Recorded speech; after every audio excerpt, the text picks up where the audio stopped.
people today. They could spend half their lives over 50. That's a lot of living. So it helps to have a wise friend and fierce defender in your corner. A friend like AARP. So your health lives longer. This is just slow-mo karate? Just slow-mo karate. Your money lives longer. I just bought that. I just sold that. And your happiness lives longer. That's why the younger you are, the more you need AARP. Join today. Welcome to AARP Illinois' virtual event. It's so wonderful to have you with us. AARP is on a mission to connect with individuals across various communities, especially those aged 50 and above. We're here to listen, understand, and address the unique needs of you and your community as we age. Our goal is to enrich your experience by expanding our local activities, providing opportunities for you to discover and engage with all that life has to offer right here in your own community and virtually. As we journey through today's event, we invite you to consider joining our dedicated team of AARP volunteers. It's a chance to make a meaningful impact and help us better serve those 50 plus across the nation. Connect with us and be a part of this vibrant movement toward positive change. Welcome. And let's make this event both fun and transformative.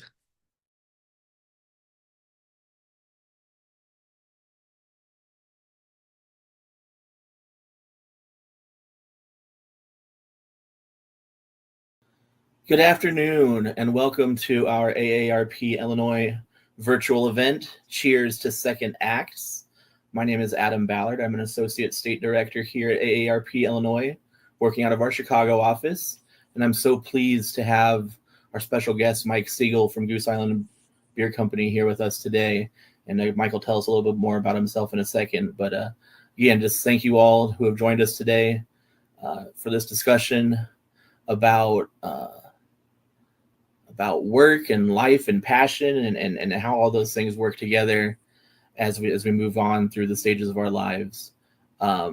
So we'll go ahead and get started. Mike, why don't you go ahead and quickly introduce yourself, who you are, what you do at Goose, and things like that. But then I really want to hear, tell us a little more about what it was that brought you to your current role at Goose Island, and especially, why you moved into the beer hospitality industry at this point in your career.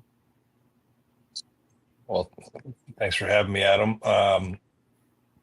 So my name is Mike Siegel. I'm the Senior Manager of Innovation here at Goose Island in Chicago.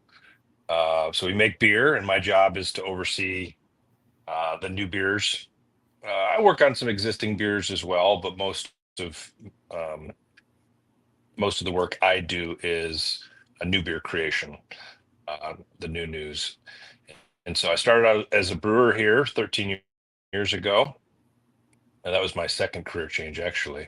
But I started as a shift brewer here. I actually changed from IT previously. So it was a big change, sitting at a desk and a computer all day, basically being on my feet for 10 to 12 hours a day, overnight shifts, weekends, and worked my way up. And after a couple of years, got promoted and a couple times. And so I've been in brewing management here for a better part of 11 years. So great job. I love beer, and I love the people associated with making beer and serving beer and selling beer. So it's a good fit for me.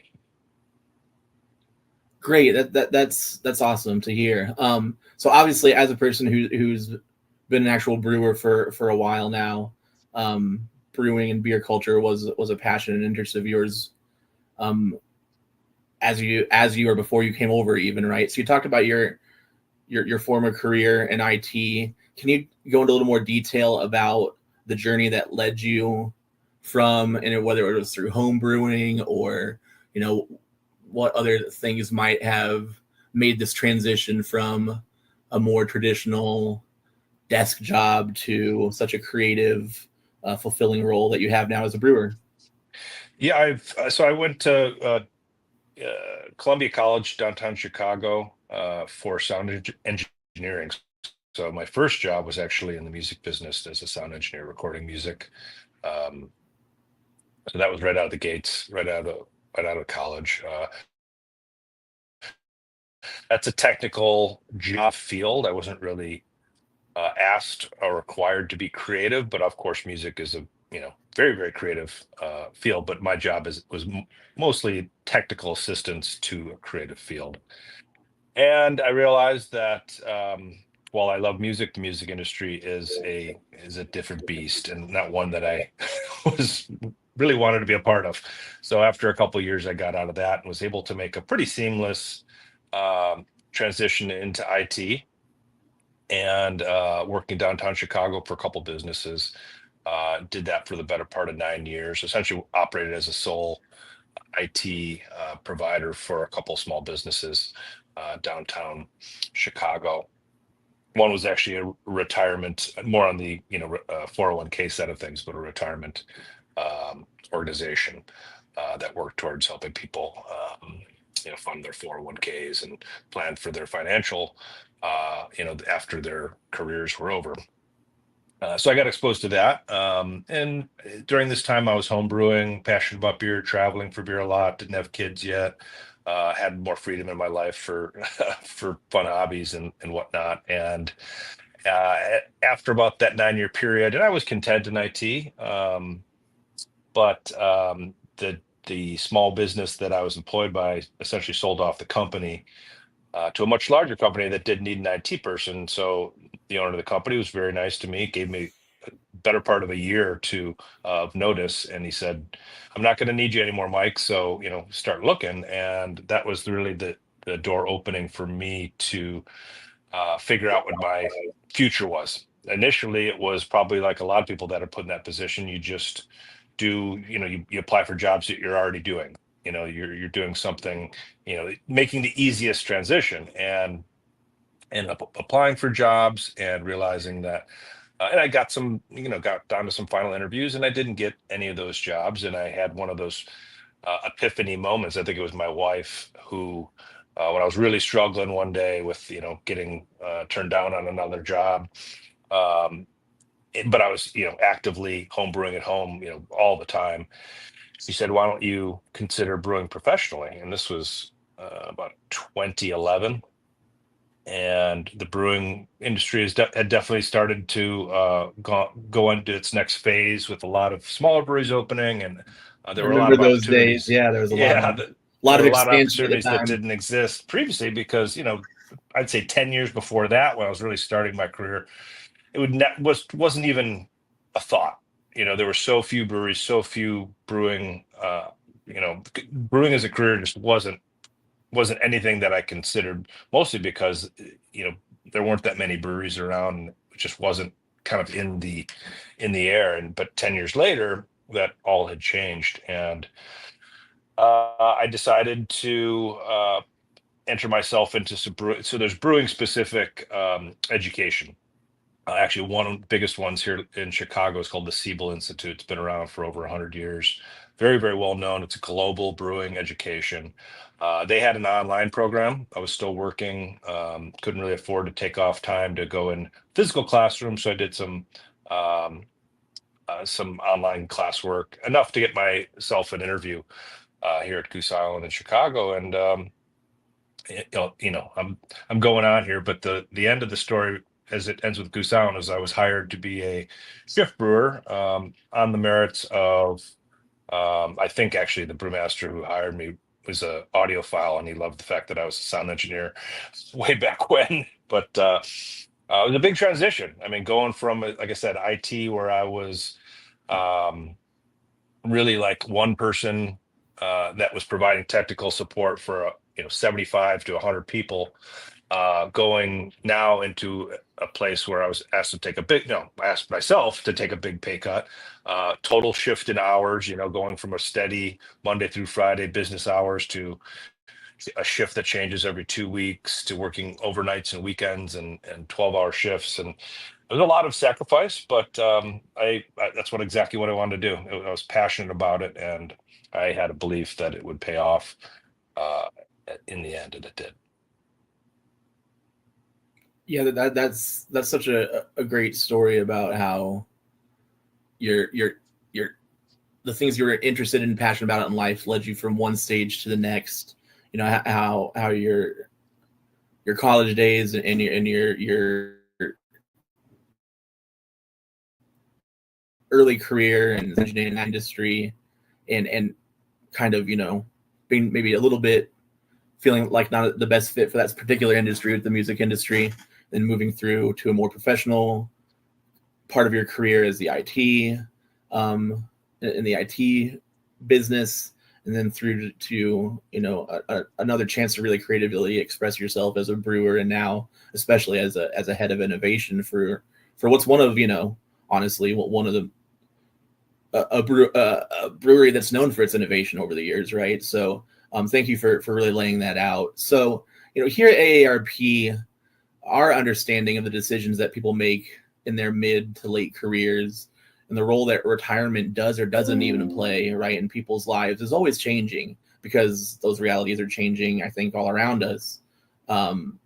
So we now really talk about the idea of second acts or even third acts or whatever, however you consider your move from audio engineering to IT to brewing. But to describe how people choose to live their lives, how they make career decisions, and start to think about retirement as they age. Does that thinking of dividing your life up into acts resonate with you? Do you see the career changes that brought you here to Goose as part of that kind of process, or do you think that and that, and then just a kind of a capper to this discussion, do you think that there are still additional acts ahead of you?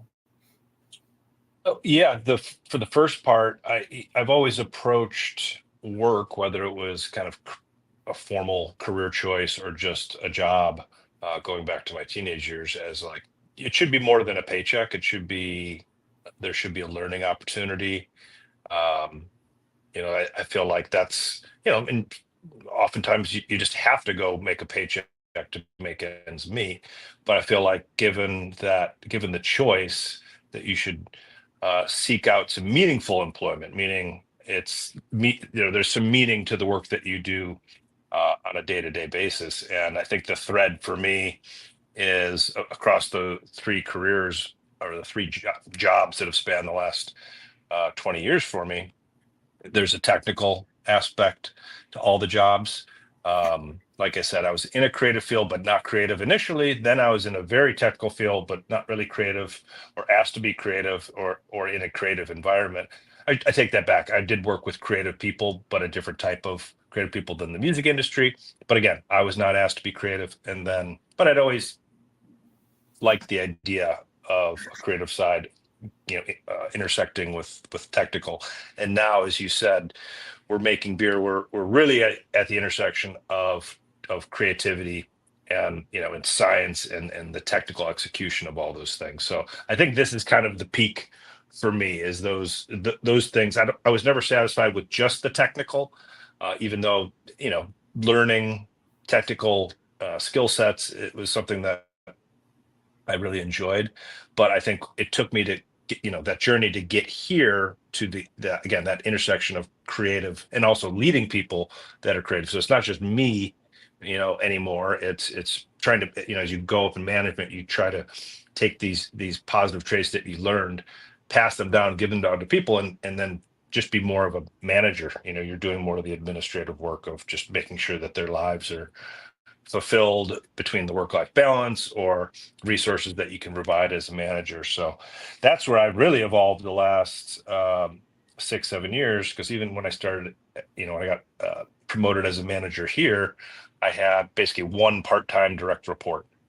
But the evolution of innovation here at Goose Island over the last 10 years is such that it's so much a part of what we do now, is that I actually have two whole teams at two different sites doing two totally different things under me now.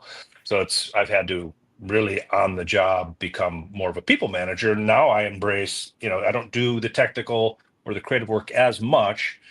Really now it's more people management, and just that's where I feel fulfilled, is just helping people that are, maybe the next generation behind me get fulfillment and kind of go on a path that they've identified. Yeah, that makes a lot of sense. So one thing that we see around second acts or further acts in people's lives is our members and people we've worked with here at AARP is that sometimes those decisions are made kind of organically, like you've said. Ideally they are, and often they are. Sometimes people have to make career changes or life changes for reasons beyond their control. And one of those things that's becoming more and more of a factor for a lot of our members, no matter what stage in their career or they're in, or if they've already retired, or whatever their situation in life is, one of the factors that we see becoming more and more of a common issue in people's lives who are 50 plus, and even those like myself who are still rapidly approaching 50, is the idea of caregiving, right? So that I think you mentioned you were a parent. So as a parent, that's caregiving directly, but also a lot of us will have or already have started caring for older parents or loved ones as well. So has caregiving either as a parent or as a caregiver for older loved ones not necessarily impacted your career, but if it has, you can talk about that, but has that entered your life now, and how do you integrate that into your career and your life as a whole? Yeah, certainly as a parent, my folks are still with us, and part of the reason I moved back to my hometown about 20 miles north of Chicago 4 years ago after living in Chicago for 20 years was because I have young kids and I wanted them close to their grandparents, or one set of my folks.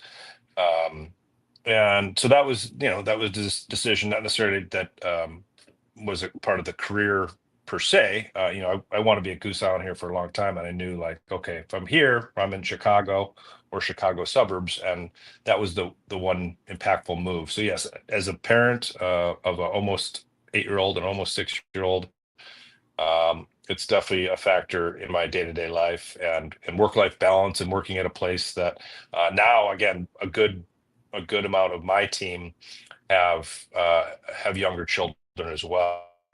So I'm able to provide that guidance to them, and also that support to say, like, hey, it's we need you to come to work with I want you to feel supported when you're here, like feel the flexibility that yes, we need to get work done here, but I want to be absolutely flexible as a manager in order for you to be able to take care of your loved ones. Sometimes it is parents, in some cases, for my direct reports, sometimes it's their children. So that's the environment that I try to foster here, is just whenever possible, have the flexibility for as a manager to because you get the best out of people when they're coming to work with ready to work.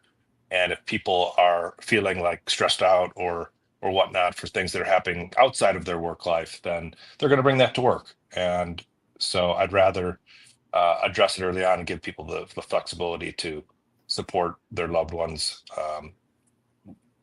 at all possible times.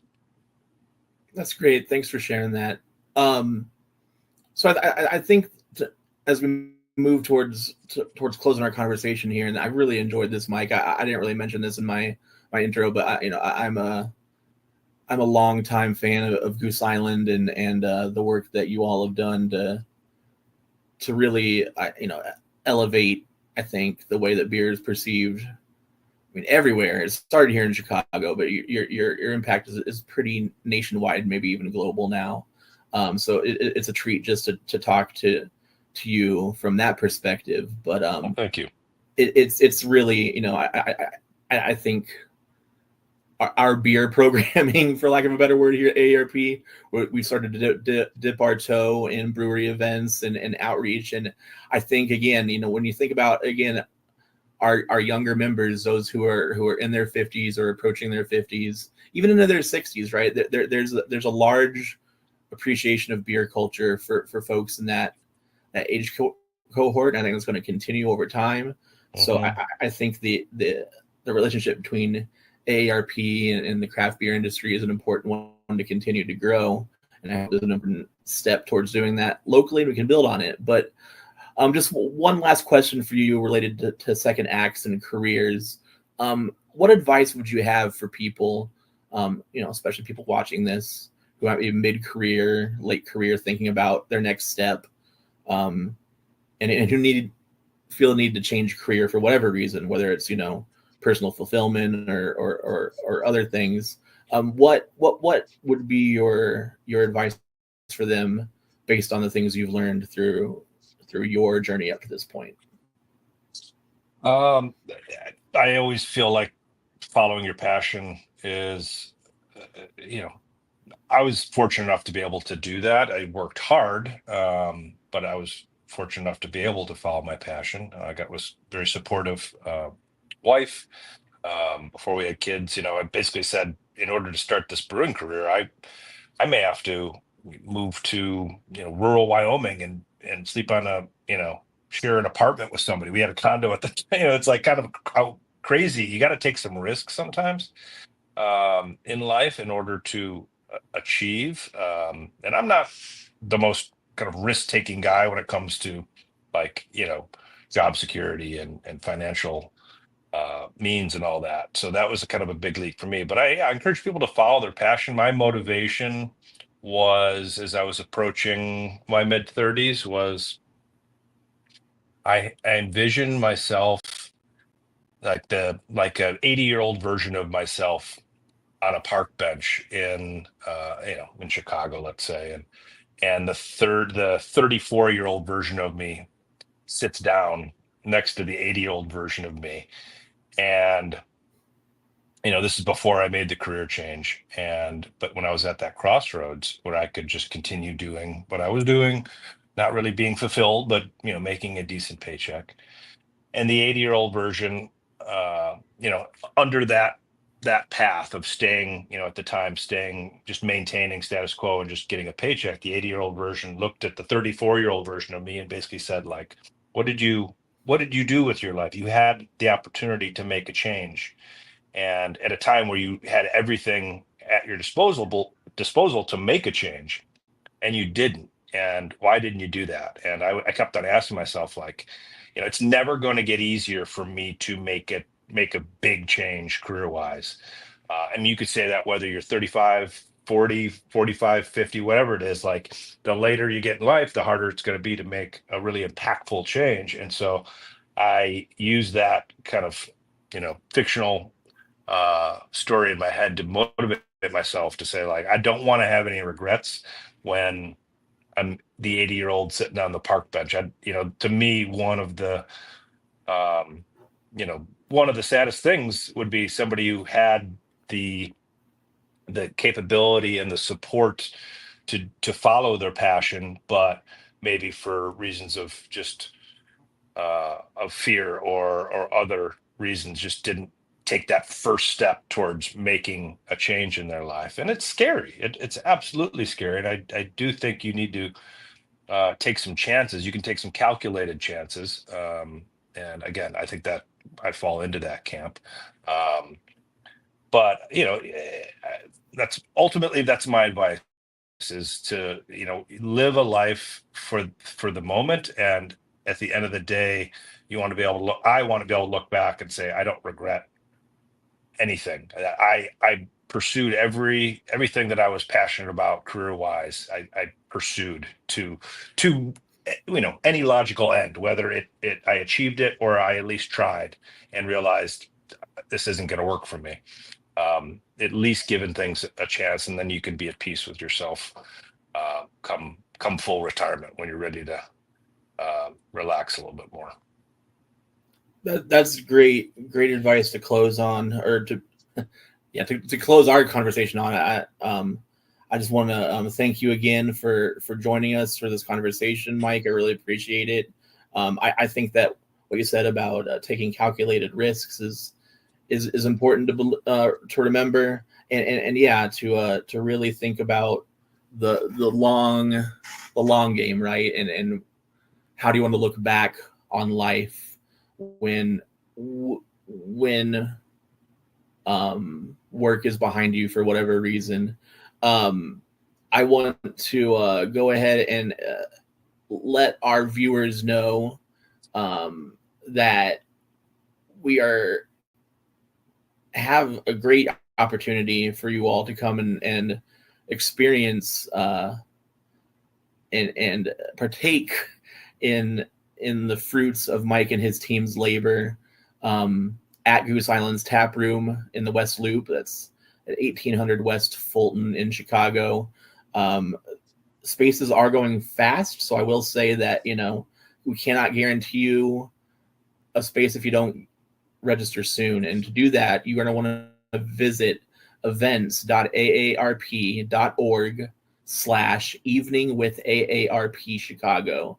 Again, that's events.aarp.org/evening with AARP Chicago.